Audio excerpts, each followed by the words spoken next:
Hey guys, what's up? We are back with another video today, and today we're doing my Stanford preview and prediction. So as always, make sure you hit that subscribe button down below. Help me reach 600 subscribers for the end of October.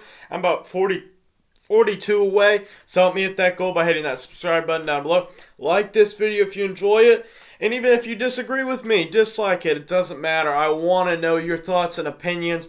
Whether you like or dislike the content, put all of your thoughts in the comment section down below because I respond to every single comment. So make sure that you put that down below. I will make sure I get to that. So let's get started. One more quick thing. Make sure that you check out my podcast and website. That is Chicago Sports Network. You can find it on pretty much any podcasting website.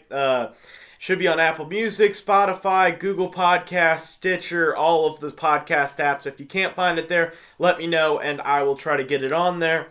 And then go check out my website. Link will be in the description down below. I will be putting out articles more frequently as in the coming weeks. So let's get started with today's video.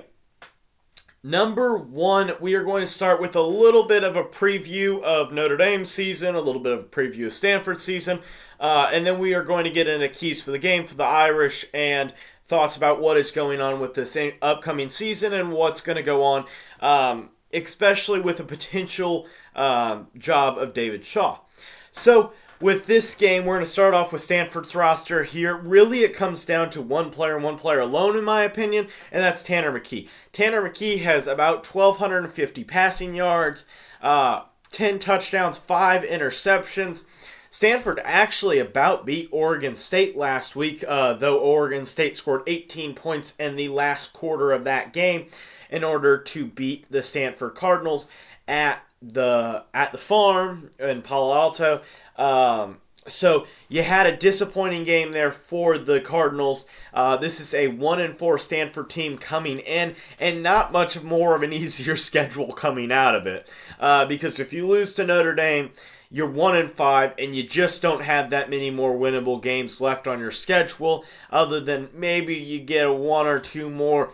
And that's what I really wanted to bring up, was David Shaw. Is he on the hot seat? I think that he is, and to be honest, I think that he is fired by the end of the season, because I just don't think that Stanford has the energy to continue with this. His coaching career has continued to go downhill in the past couple of games, but let's say he loses to Notre Dame, then you have to play Arizona State, UCLA, Washington State, Utah, Cal, BYU. The Cal game is the most winnable game on that schedule, and with Jalen Ott at running back, I really don't know if they win the Cal game. I really just don't see it.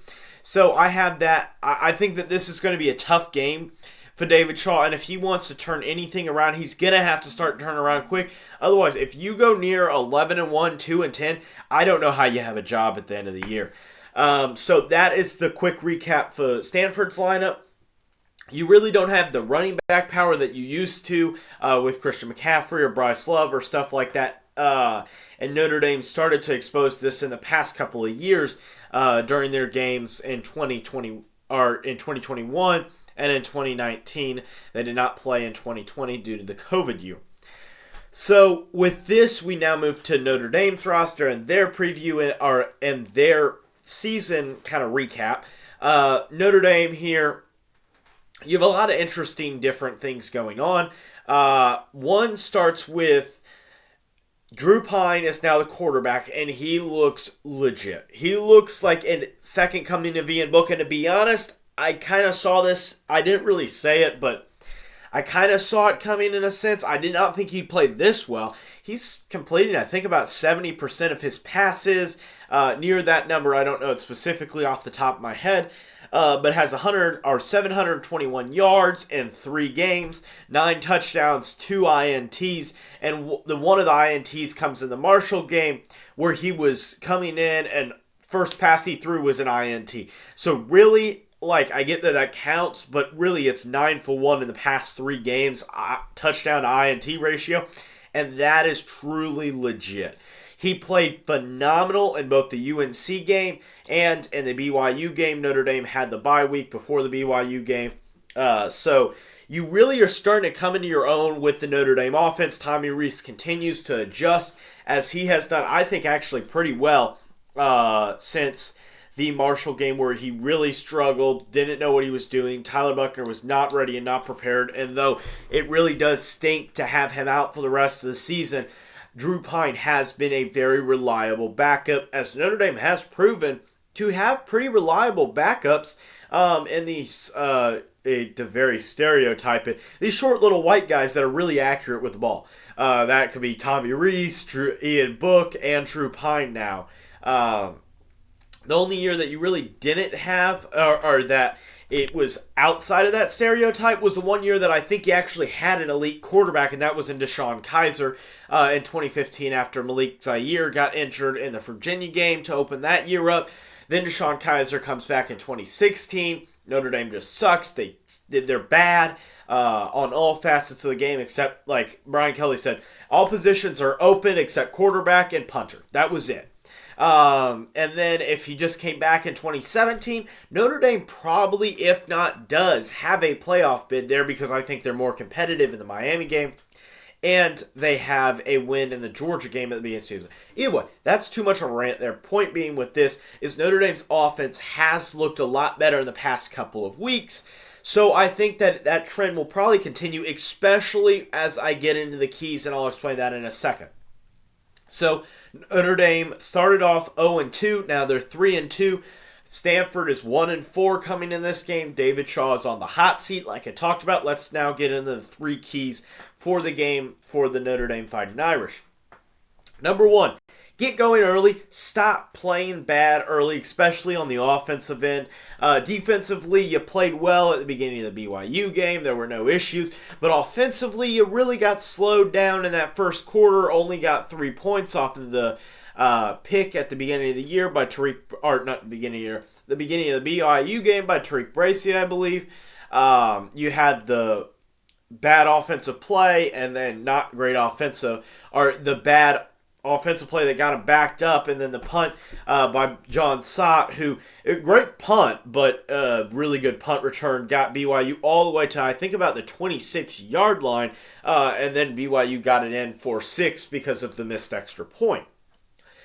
So, heading on to key number 2, and I think that this one is probably the most important, and this is because Notre Dame's got to be able to run the ball. They just got to be able to run the ball, and I don't think they're going to have issues against Stanford whatsoever, but I think that you just got to run the ball, especially, you got to lean on Andre Estime. Just lean on him. Lean on Estime, allow that 225-pound bulldozer jump over people and act like he's on the track and field team for Notre Dame, because man, this kid is legit. Just give him the rock.